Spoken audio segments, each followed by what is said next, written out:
Pixar has made some of the most beloved animated films of all time, so today I'm taking two of them and making sure they never feel the same again. Let's start with hoppers. First, I'll mask out the beaver and drop him into a pile of bones because we're not here to watch a movie in 3D. You will see why in a second. I'll bring in a dark, cloudy sky behind him and duplicate it to fill the frame, blending the seam so it reads as one. Then I'll add some trees to set the scene, and once everything is in place, I'll color correct the whole thing so it actually feels like one image and not a bunch of random cutouts slapped together, which is kind of ironic with all the cutouts happening in a bit. Now, he was holding 3D glasses in the original poster. That's not going to work here. So instead, I'm gonna give him a weapon. I'll bring in the base blade image just to give me a starting shape to work from. Then I'll apply a bone texture over it and use an actual bone for the handle, and on top of that, a skull mounted right at the top. I'll grab the handle from the original blade image and attach it underneath. Now we have something. I'll start shading the sword to give it a 3D feel, starting with highlights on the edges and shadows in the deep parts. And then I'll rough up the blade by cutting away at the edges because this thing shouldn't look new, it should look like it's been through some things.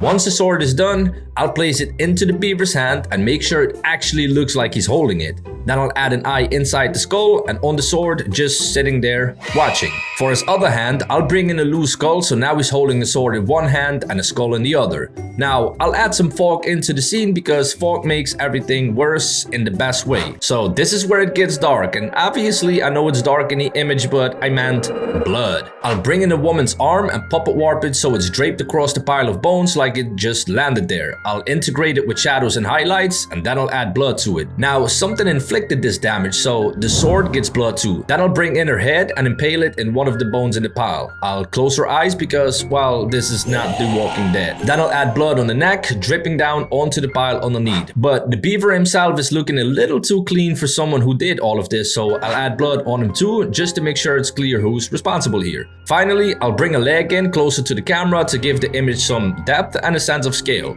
I'll remove the toe and replace it with a bone coming through. Then a bit more blood, some extra spatters across the pile, and I'll finish it with some sky effects to get the lighting to make sense and a camera raw filter to pull it all together. And that is hoppers.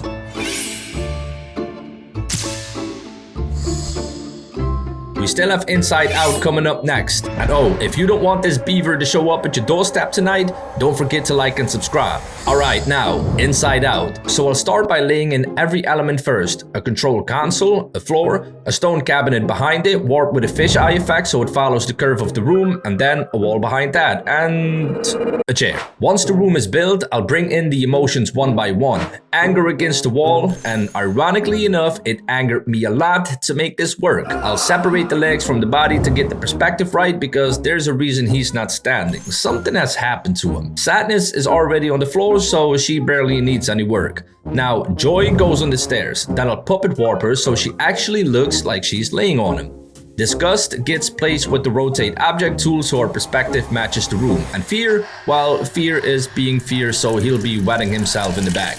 And then there's boredom. Boredom is the one doing all of this, but is she though?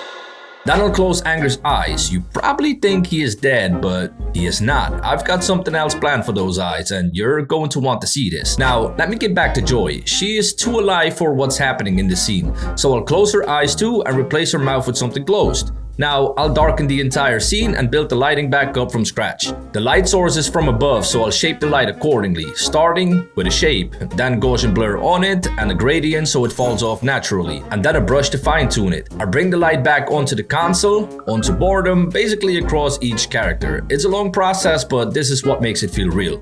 Once the lighting is done, I'll add contact shadows and ambient shadows to everyone so they actually feel like they're sitting in the same room. Now, boredom's nose. I'll cut a large chunk of it away and replace it with a sharpened bone. Then I'll add shading and blood.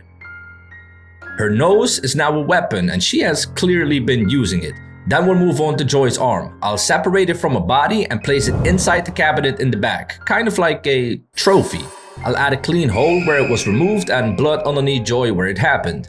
Then I'll add a sword in her belly, which also needs some more blood, and for some reason I feel like the happiest person in the room is getting it the worst. Let me know in the comments if you feel the same. Now, this is the part where it all connects. I'll take a piece of skin, shaped like a towel, and wrap it around Disgust's hand. That skin is Boredom's nose, which means Disgust planned all of this. Boredom was just the weapon. Disgust is the one pulling the strings. I'll puppet work the skin around their hand, shade it, and add blood dripping from it down onto the console. And Anger's eyes, remember those closed eyes from the beginning? They took them out, so I'll place both eyes on the shelf in the cabinet next to Joy's arms. Then I'll add blood coming from his eye sockets and give the detached eyes a slight zombie quality because they're not in anyone's skull anymore. Then I'll finish with a camera raw filter to get the color right and make everything pop. And here is the horror version of Inside Out. Now let me know in the comments which poster you think came out better, and I'm giving away both of these posters as free prints inside of my school community. Link is in the description and it's completely free to join. And if you enjoyed this video, you might like this one too.